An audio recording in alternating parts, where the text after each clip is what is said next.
Bismillahirrahmanirrahim.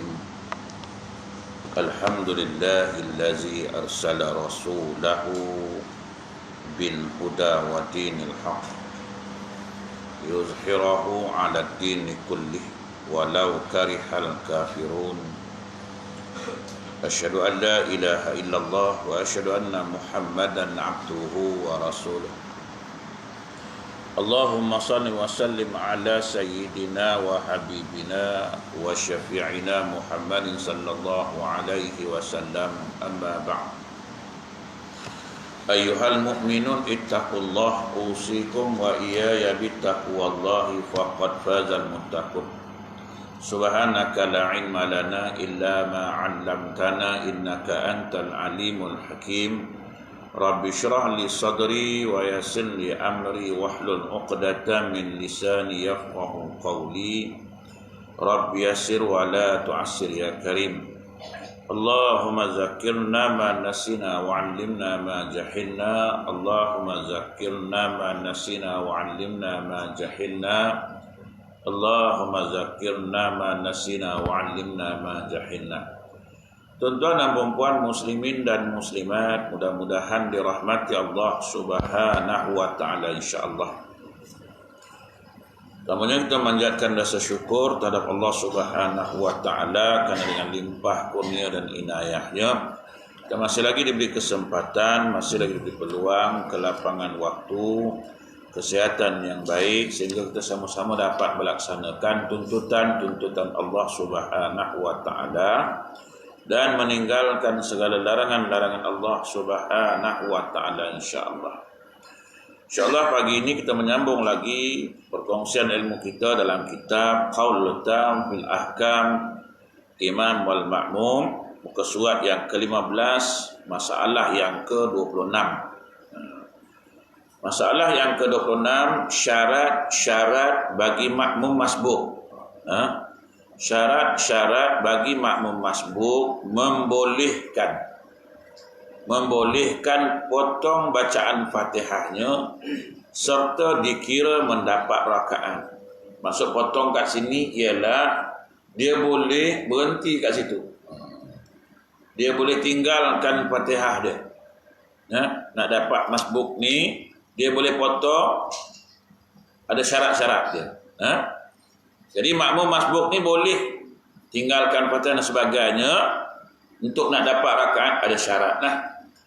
Dibolehkan makmum masbuk memotongkan bacaan Fatihah dia. Bukan suka-suka hati nak, bukan suka-suka hati nak. Tak payah bacalah, dah lah tu cukuplah. Tak boleh. Dia ada syarat. Serta mendapat ia rakaat itu dengan beberapa syarat. Untuk dia boleh tinggalkan Fatihah, potong bacaan Fatihah untuk nak dapatkan rakaat berserta dengan imam, itu ada syarat dia. Okey, baik. Syarat yang pertama, hendaklah makmum itu sempat bertomakninah di dalam rukuknya sebelum imam bangun daripada had, sekurang-kurang rukuk. Maka jika ia imam mula hendak bangun daripada had sehabis sempurna rukuk, sedangkan ia sempat bertomakninah pada ketika imam sedang bangun daripada rukuk sebelum ia tinggal daripada hadnya. Okey. Pertama ialah makmum itu sempat bertomakninah. Ni makmum, ni imam. Imam tengah rukuk ni. Okey, imam tengah rukuk. Dia pun turun rukuk. Dapat tak tomakninah? Berhenti ni maksud dia berapa kan? Dia berhenti, imam baru nak bangun. Atau imam baru bangun sampai hak rukuk. Maksud dia imam baru macam tu, dia pun dah rukuk. Tapi tomakninah dapat.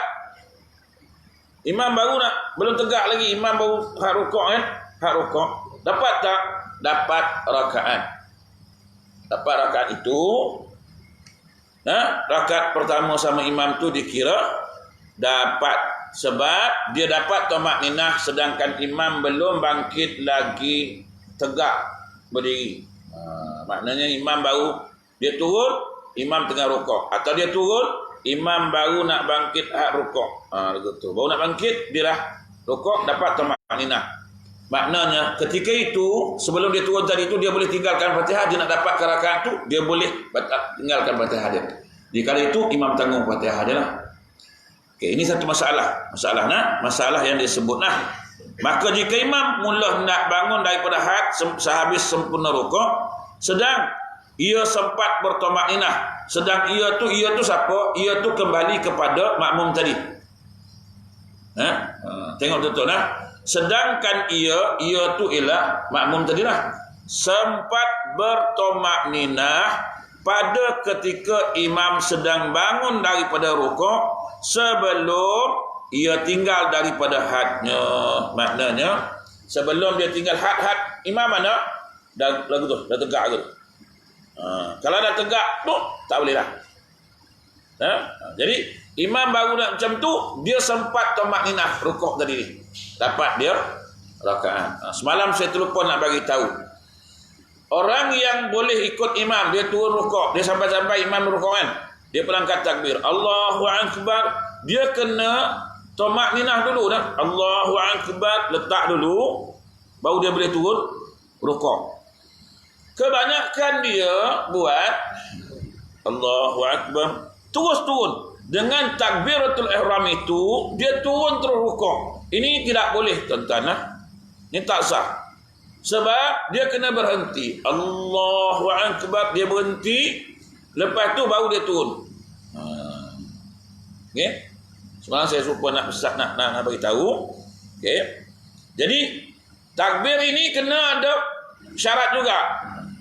Dia jangan satu takbir turun. Allahu Akbar. Dia takut imam tu bangkit, dia pun terus rukuk tanpa dia berhenti, maka sembahyang itu tidak sah.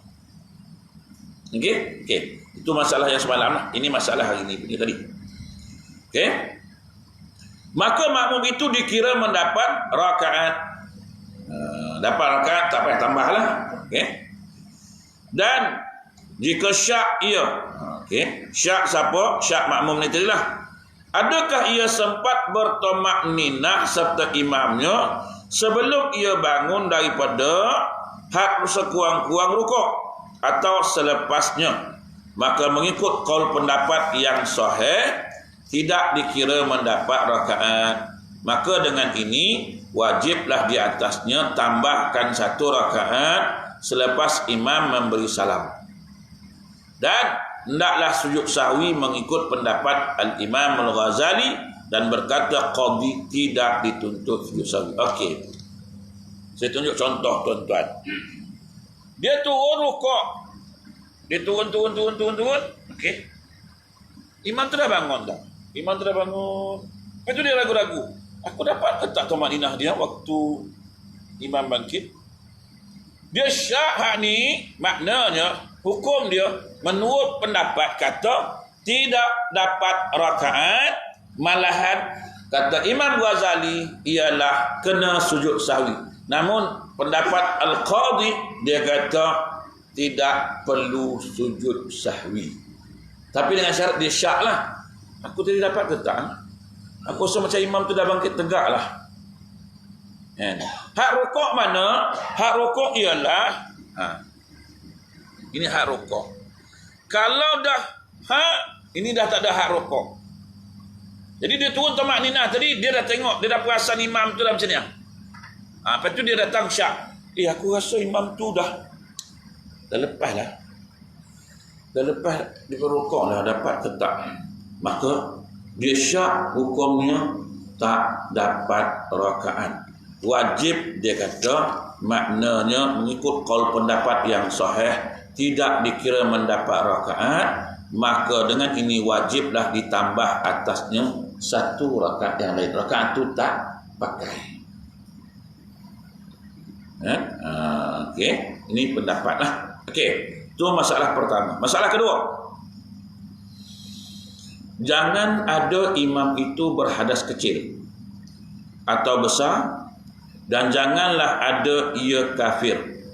Maka jika adalah imam itu berada salah seorang daripada mereka tidak boleh menanggung daripadanya Salah satu ni apa benda? Ialah berada salah seorang daripada mereka itu tak boleh menanggung daripadanya, dan makmum itu tidak dikira mendapat rakaat kerana imam tidak boleh menanggung bacaan Fatihah diri sendirinya, maka bagaimana pula nak menanggung bacaan Fatihah orang lain? Fiqh ni kan dia banyak masalah ya. Okay. Masalah kedua, janganlah ada imam itu berhadas kecil atau besar. Makmum angkat takbir, Allahu Akbar. Bila makmum nak baca Fatihah, tiba imam ini telah pun batal. Imam telah pun batal, dia berhadas kecil ataupun berhadas besar, ataupun waktu itu dia jadi kufur. Kufur ni tak semestinya menyembah, kadang dalam hati, dalam percakapan dan sebagainya lah. Okey. Maka jika adalah imam itu berada salah seorang daripada mereka tidak boleh menanggung daripada, maka dia tak boleh tanggunglah Fatihah kita sebab dia dah batal. Dia pun dah batal, dia dah ada kecil atau berhadas besar dan kufur tadi kan. Salah satulah. Macam mana dia nak tanggung Fatihah kita ni? Dia sendiri pun tak boleh tanggung. Dia sendiri pun dah batal lah. Itu dia tanggung lah. Ini Fatihah imam tanggung. Pasal apa nak imam tanggung? Kita kena baca habis Fatihah kita. Tak boleh. Tak boleh. Atau kita nak rukuk, tiba-tiba imam telah membatalkan diri dia. Maksud batal dengan hadas kecil, hadas besar sebagainya. Maka dia tak boleh tanggung Fatihah kita lagi. Bila tak boleh tanggung, maknanya kita kena menghabiskan Fatihah kita sendiri. Kita kena baca Fatihah sendiri. Sebab dia tak boleh tanggung kita punya. Dia pun tak boleh tanggung dia punya. Macam mana nak tanggung itu? Dia kata, aku nak tanggung macam mana? Aku pun batal. Dia kata, maka bagaimana pula hendak menanggung bacaan Fatihah orang lain, sedangkan dia tidak boleh menanggung bacaan Fatihah dirinya sendiri. Dirinya siapa? Dirinya imam.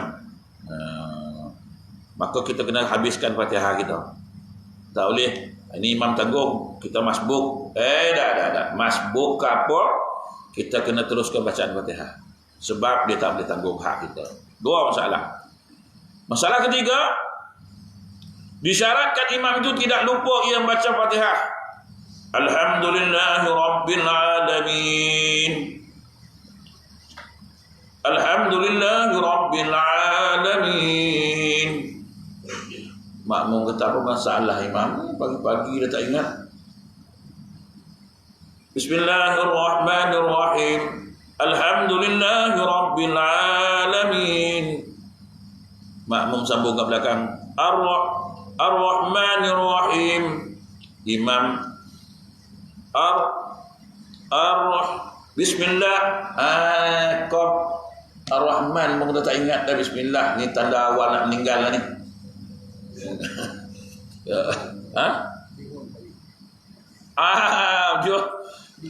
Banyak ingatan lah. Ingatan melayang kan. Orang kata Ar-Rahmanir-Rahim, dia duk ingat. Capati sedap kat pagi ni. Lupa habis. Ni syarat imam tak lupa. Kalau imam lupa, kita tak boleh. Kita kena tanggung Fatihah kita sendirilah. Jangan tuan-tuan, Quran ni ya Allah ya Tuhan, kalam Allah, mukjizat ni tuan-tuan. Jangan ingat wal asri pun tak hafal. Jangan cakap. Kadang-kadang imam besar pun tuan-tuan kan, balik-balik, pusing-pusing. Kita di belakang lagi tuan-tuan. Kopiah dah merah dah aku tengok. Dan selalu orang kopiah merah ni, kalau di masjid tu, kalau kopiah merah atas dia tu, orang habislah. Itu dah 30 juzuk lah kan. Tapi kat Malaysia ni kopiah merah je, tapi 1 juzuk tak ada kan. Tapi nak pakai, kita ni orang Melayu kan suka ngikut kan. Orang pakai merah, orang pakai merah kan. Kita tengok tak tarbus yang Arab pakai tu, merah tu kan, yang hitam belakang tu kan. Itu selalunya syekh-syekh yang pakai tu, yang 30 juzuk ya. Itu mufti-mufti yang pakai tu, memang alim lah kan.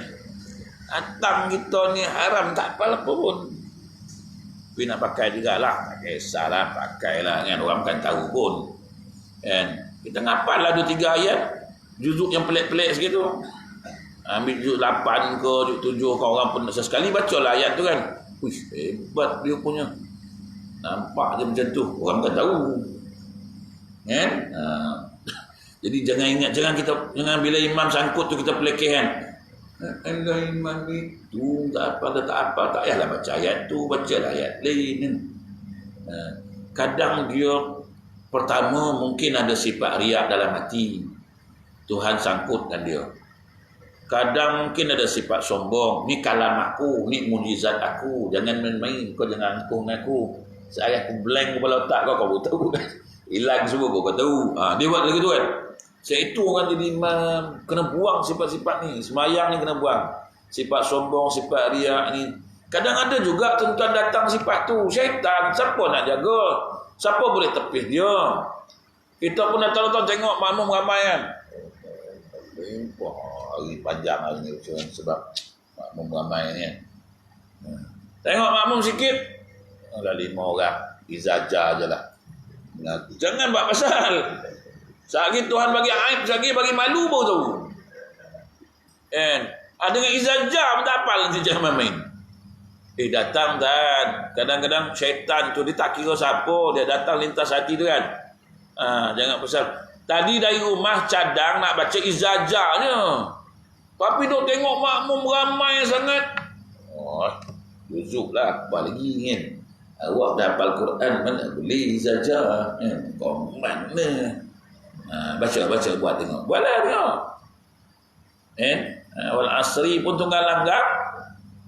Kan pergi araital lazi pergi tu. Jangan main-main tu. Quran ni jangan. Alhamdulillah. Orang yang hafal Quran, kalam Allah, mukjizat ni tuan-tuan. Nak senang ke 30 juzuk jangan main. Makan nak jaga, mata nak jaga, semua nak jaga. Nampak macam senang kan. Senang dia ngapalkan. Senang. Ngapal lah tengok. Dapat pangkal ujung lesap. Dapat ujung pangkal lesap. Belah kali dua-dua lesap. Makanlah kepala ikan. Langsung semua lesap. Jangan orang hafal Quran ni. Ya Allah ya Tuhan. Untuk itu Tuhan bagi ganjaran besar orang hafal Quran ni. Beruntunglah ibu ayah yang anak-anak hafal Quran. Cahayanya meresapi kita. Allahu Akbar. So itu tuan-tuan orang hafal Quran ni luar biasa sikit. Orang hafal Quran, kita tak mampu nak hafal, kita bagi dia kopi hafal Quran. Aku bagi kau belanja untuk kau hafal Quran. Dapat tak kita yang membelanjakan ni? Kita lah dapat. Anak tak ada hafal Quran tuan-tuan, tak pandai. Kita pula dah terlewat dah hantar anak hafal Quran. Hantar ke cucu ada, hantar cucu. Mengalir juga kat kita. Itulah tuan-tuan, kadang-kadang Allah Ta'ala bagi peluang. Nabi bagi peluang kat kita. Aku tahu kau tak boleh ngapal, tapi aku hantar anak kau ngapal untuk kau. Aku tahu kau tak boleh ngapal, anak kau tak boleh. Ada saudara mara kau yang ngapal, aku bagi dia ngapal. Mengalir kat kita lagi. Dia macam tu lah tuan-tuan. Tak ada masalah. Tak semua orang boleh ngapal, bukan semua orang boleh ngapal. Cerdik pun orang cerdik. Kawan saya ambil engineer di Canada. Dah umur dah tua baru ngapal. Dapat dia. Dia cerdik tuan kan. Balik tengah Canada. Ambil bagai engineer. Dia terserabut lah aku kerja ni. Aku ingat aku nak ngapal Quran lah. Tuhan kata dalam Quran, walladzina jahadu fina lanahdiyannahum subulana. Siapa yang berusaha pada jalan aku ni, akan aku tunjukkan jalan dia. Tinggalnya kerja, duduk dengan Al-Quran 3 tahun selesai. Orang kata dia tak apalah, dia pun engineer, tak cerdik. Ramai kat engineer tak boleh hafal pun. Ini Allah Ta'ala pilih mukjizat dia, kalam dia. Jangan kita tak boleh kata gitu. Tak semua orang dapat ngapal. Tapi bila dah hafal tu bukan berarti bila dah hafal 30 juzuk nak sombong, tak ada lah. 30 juzuk tu Syekh, kau tengoklah mana dia sembangkan orang. Itulah mengarut tu. Dia boleh sembangkan orang, cuma tak mengapu lah. Tak lara macam kita sembang lah. Kita semua sembang kan. Dia tak sembang lah, mengapu, dia relax, tenang, jiwa tenang. Sebab 30 juzuk. Dalam dada ni 30. Kan? Nak cakap pun fikir 10 kali. Bukan dia tak cakap dengan orang. Ini kalau dah 30 pun jalan pun tak nak cakap dengan orang, semua tak nak, pasal apa tak cakap tu 30 dalam dada je. Itu bukan tu. Kemudian yang ketiga, hendaklah rakaat yang makmum masbuk dapat itu ialah rakaat yang dikira bagi imam. Jika bangun berdiri imam kepada rakaat yang kelima pada sembahyang 4 rakaat, imam mengigau, orang 4 dia buat 5.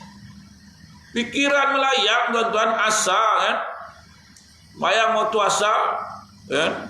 Lilau je kepala otak ni kan. Bahasa mana nak pergi ngeteh, mana nak pergi ni, mana nak pergi ngeteh ni bahasa ni kan. Lepas tu orang 4 dia 5, zop dia pergi naik 5. Okey. Bila dia naik 5 ni, 4 atau kepada rakaat 4 yang jadi 5 ni, dia kata pada sembahyang 4 rakaat atau pada 4 kepada rakaat yang keempat pada sembahyang maghrib dengan lupa, maka membaca ia dan rukuk kerana makmum yang masbuk mengikutnya, padahal ia mengetahui rakaat itu lebih, nescaya tidak sah ikutannya itu. Tetapi jika ia tidak mengetahui demikian rakaat itu lebih, nescaya sahlah ikutannya itu, tetapi tidak dikira rakaat itu baginya. Okey. Syarat yang keempat ini, makmum masbuk dapat itu ialah rakaat yang dikira bagi imam. Maksudnya, dia 4 rakaat. Kira dapat rakaat ke berapa dia masuk? Rakaat pertama. Rakaat ke berapa? Rakaat kedua. Rakaat ke berapa? Rakaat ketiga imam. Rakaat ke berapa? Keempat imam. Rakaat kelima baru dia dapat masuk. Tak boleh. Dia sampai imam naik rakaat yang kelima, dia pun Allahu Akbar. Kalau dia tahu tu rakaat yang kelima, dia ikut juga, tidak sah dia mengikut imam, sebab itu bukan rakaat bagi imam. Tapi dia tak tahu, dia pun sampai Allahu Akbar, ikut imam tu. Imam pun salam pada rakaat yang kelima tadi, selesai, dia pun bangkit sambung lagi 3. Sah ke? Sah. Tapi kalau dia tahu imam tu dah 5, aku rasa kalau imam ni 5 tadi ni, tapi tak apalah, ikut je lah. Allahu Akbar. Dia ngikut pada bukan rakaat imam. Maksud dia apa? Makmum masuk mesti pada rakaat yang dikira bagi imam. Kalaulah dia ikut pada rakaat yang kelima tadi, padahal dia mengetahui, nescaya tidak sah ikutannya itu. Tetapi jika ia tidak mengetahui demikian rakaat itu lebih, nescaya sahlah ikutan itu, tetapi tidak dikira rakaat itu baginya. Contoh, dia ini, dia kata tidak sah ikutan itu, tak sah ikut imam tadi kalau dia tahulah. Tapi jika dia tidak mengetahui demikian rakaat itu lebih, nescaya sahlah ikutannya, tetapi tidak dikira rakaat itu baginya. Dia ikut, dia tak tahu dia ikut. Dia ikut rakaat yang kelima ni. Turun naik. Imam pun dia tak tahu yang tu rukun, yang itu rakaat yang kelima. Dia ikut. Dapat ke dia rakaat tu? Kalau dia tu 5 lah dia ni, maka dia tak dapat rakaat tu, dia tak kira rakaat tu. Tapi sah tak sembahyang? Sah sembahyang dia. Tapi dia tak dapat rakaat tu.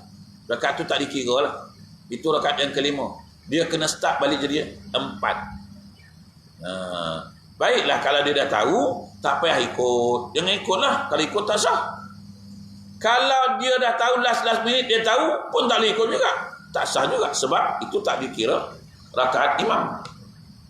Maka dia kata sebaiknya janganlah kita ikut pada imam yang rakaat pada bukan tempat dia. Patut 4 dia buat 5, patut 3 dia buat 4, yang keempat tu kita tengok, ni yang keempat, maka tak boleh ikut dia. Okey. Kemudian demikian juga jika rukuk seorang imam dan tamakninah ia padanya, dan selepas itu bangun dia pula untuk beriktidal, kemudian teringat ia bahawasanya terlupa membaca tasbih dalam rukuknya, maka kembali kepada rukuk semula kerana ia sangka perbuatan itu harus baginya, kerana datang mengikutnya tanpa menyadari perbuatan imam itu, dan bertamakninah ia sertanya pada ini rukuk, maka sahlah ikutannya, tetapi tidak dikira rakaat itu baginya. Ini macam-macam masalah. Cuma kita je yang tak tahu tuan. imam, kemudian rukuk, bangkit, tengah bangkit ni teringat, aku tadi tasbih ke tak? Tak tasbih ke tak? Maksud tak tasbih. Dia turun balik rukuk tuan. Dia turun balik rukuk. Dia pun tasbih lah. Kita yang masbuk ni tadi, ni masbuk ya, sampai-sampai Allahu Akbar. Kita pun turun rukuk dengan dia ni. Sedangkan imam dia turun kali kedua dah. Kali pertama dah rukuk, tapi dia bangkit. Khusus tak tasbih lah tadi.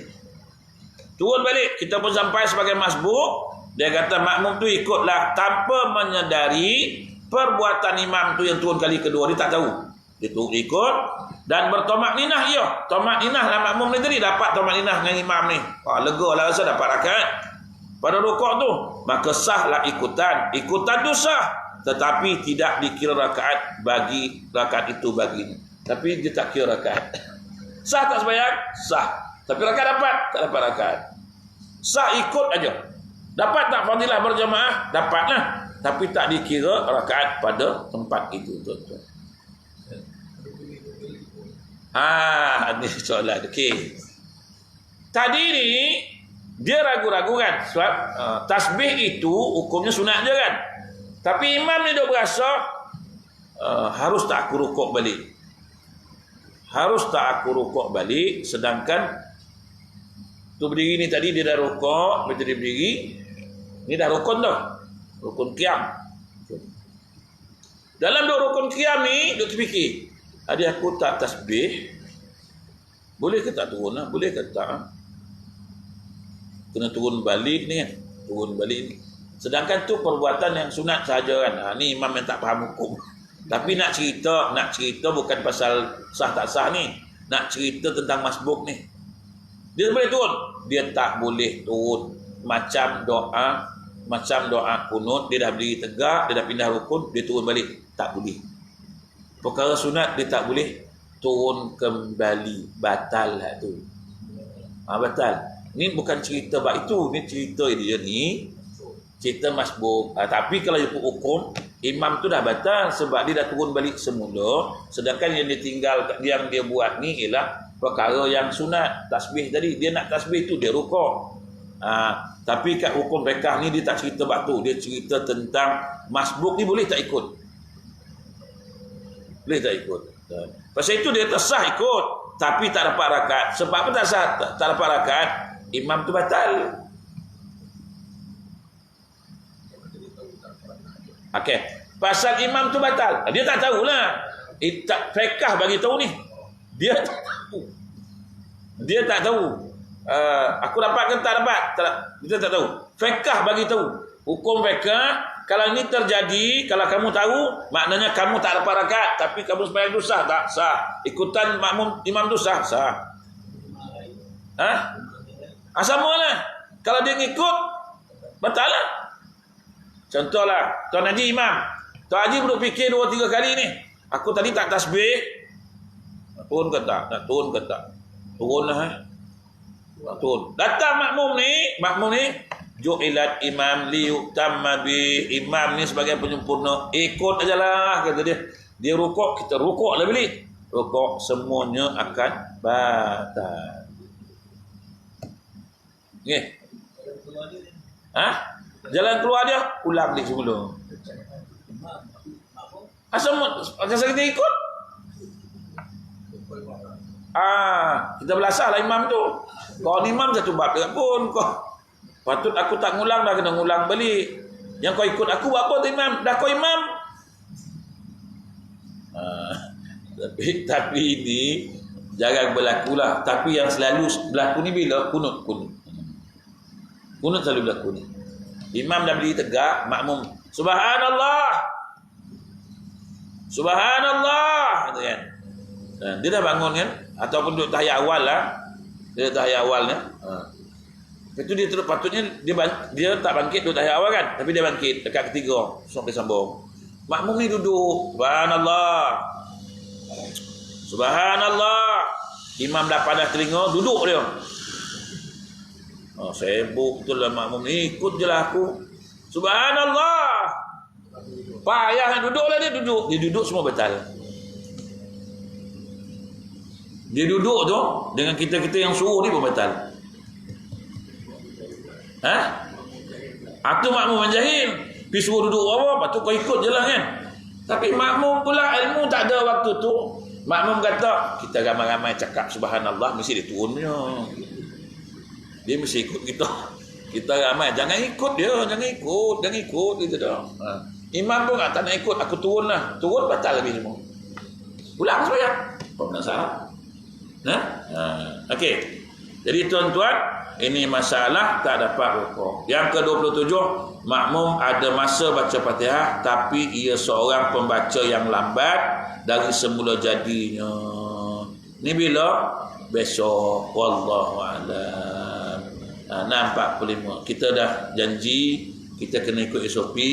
Alhamdulillah kita ikutlah ya. Sebab kita 6.40 6.45 kita berhentilah. Daripada nanti ada orang lain bising, kita ikut macam tu. Yang penting kita dapat berkuliah insya-Allah.